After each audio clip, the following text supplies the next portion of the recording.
Mi nombre es Diana Patricia Velosa Jiménez, soy abogada egresada de la Universidad Autónoma de Colombia, soy especialista en Derecho Constitucional de la Universidad del Rosario, con maestría en Derecho Administrativo y Ciencias Políticas. Desde 1994 trabajo en la rama judicial.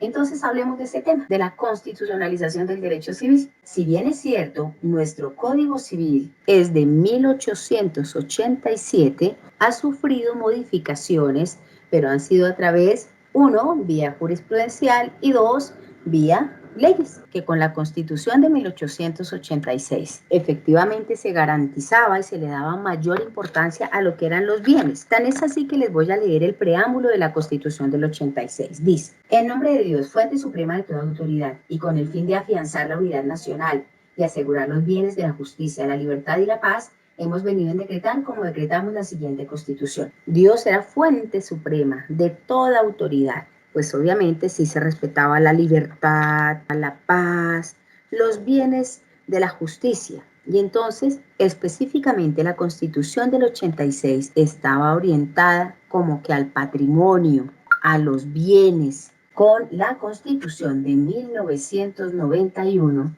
todo el ordenamiento legal se tenía y se tiene que ajustar a la Constitución Política de 1991. Con la Constitución del 86 teníamos un estado social. Las personas sí eran importantes, pero lo más importante como tal era la sociedad, vivir en comunidad, pero dándole una importancia muy significativa a todo lo que eran los bienes. ¿Qué pasa con la Constitución del 91? Colombia deja de ser un estado social para convertirse en un estado social de derecho.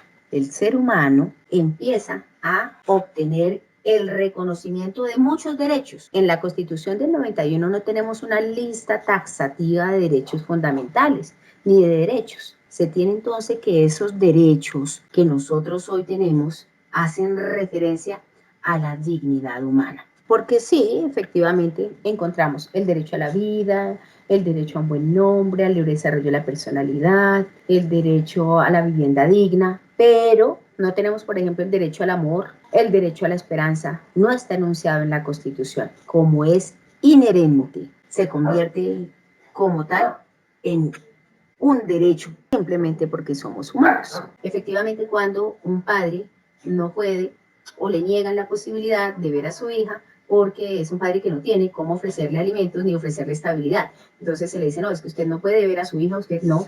Entonces, ¿qué dice la Corte? Cambia toda la figura y dice, sí, señor, el padre, aunque no pague alimentos, tiene derecho a ver a sus hijos. ¿Por qué? Por el derecho al amor de la familia como tal, y el derecho que tienen esos padres frente a sus hijos para poder estar con ellos y acompañarlos en ese desarrollo. El derecho a la esperanza. Un señor que tiene una enfermedad terminal y que efectivamente le ofrecen un medicamento experimental para salvaguardar su vida.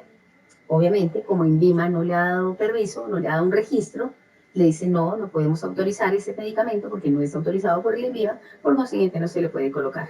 Coloca una tutela y efectivamente el derecho a la esperanza es la esperanza de vida. Ordenan para que le coloquen los medicamentos experimentales porque tiene ese derecho a la esperanza. Entonces, si ven cómo cambia todo el ordenamiento desde la Constitución del 91, antes eso era inalcanzable.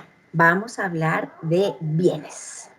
En Roma existían bienes, pero no tenían y no se utilizaba esa etimología de la palabra bienes, sino que se referían a cosas. Esas cosas, dirán algunos doctrinantes, cosas como bienes, y viene de allá del derecho romano.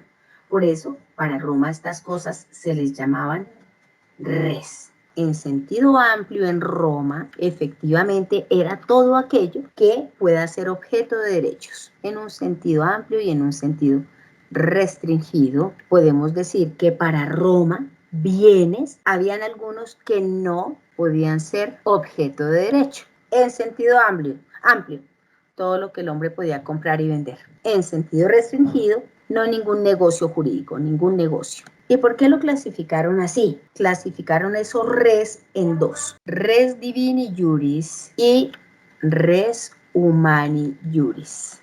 Cosas del derecho divino, cosas del derecho humano. Por eso dijeron, claro, es que res hay cosas en sentido amplio y cosas en sentido restringido. ¿Y cuáles eran las restringidas? Pues efectivamente la res divini juris.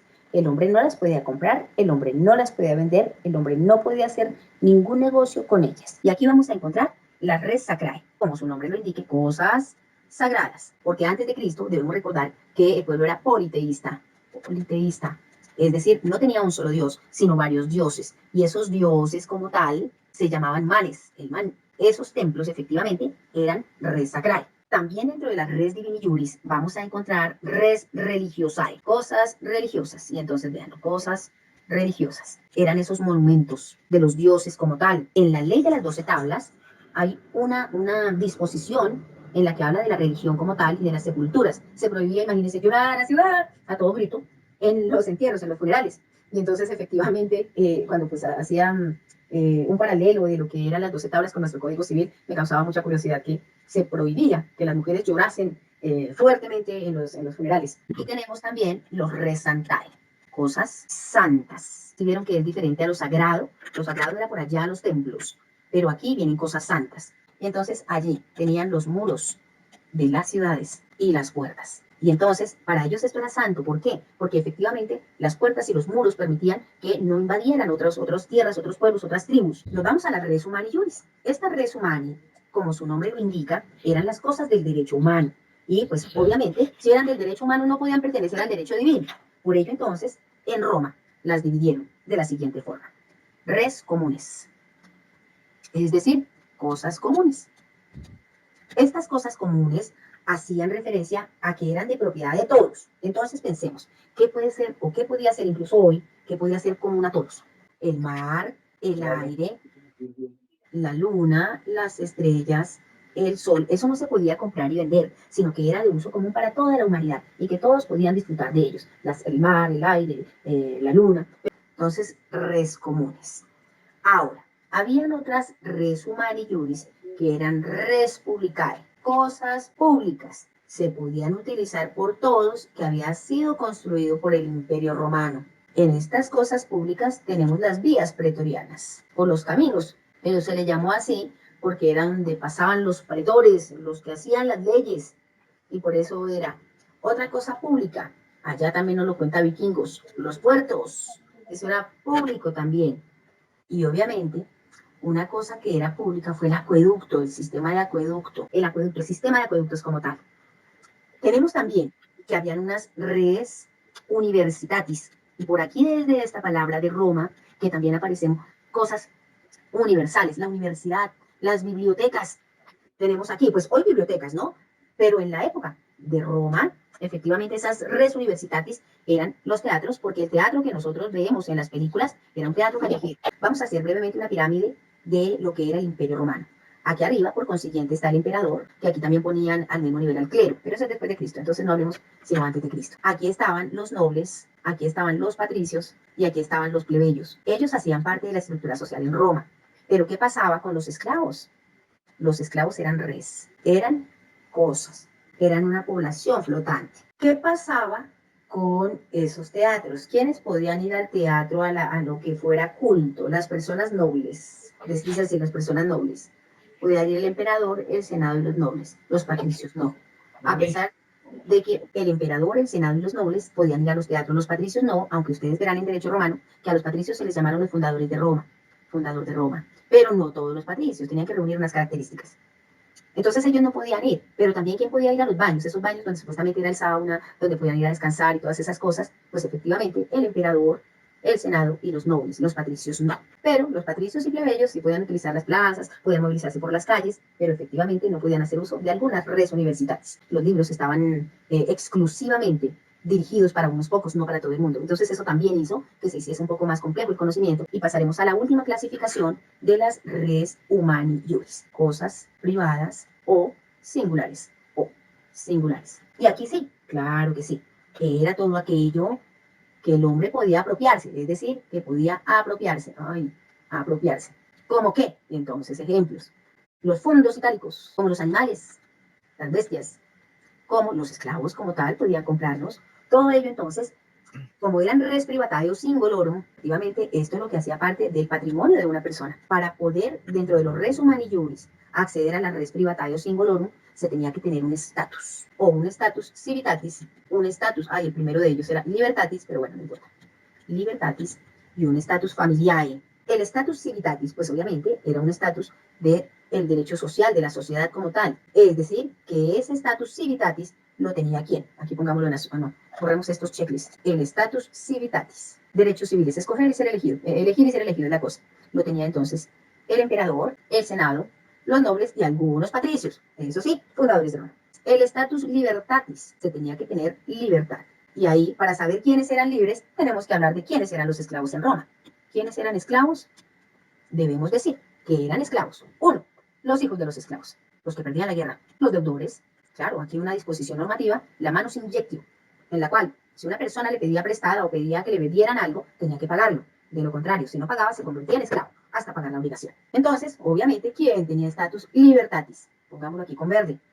El estatus libertatis, el emperador, el senado, los nobles, los patricios y los plebeyos gozaban de estatus libertatis. ¿Y quién tenía estatus familiae? Pero Romano creció tanto, distinguir a esos paterfamilias, distinguir de qué región venía, y así nacieron las gens. Para distinguir de qué pueblo era proveniente, se distinguía por gen. ¿De dónde es eso? Ese gen, es del gentium, de la gente como tal, de las personas que descendían, es decir, que venían de un mismo padre, de una misma madre, ¿correcto? Para obtener ese estatus familiar se necesitaba pertenecer a una gen y que efectivamente esa persona responsable se denominó el pater familias.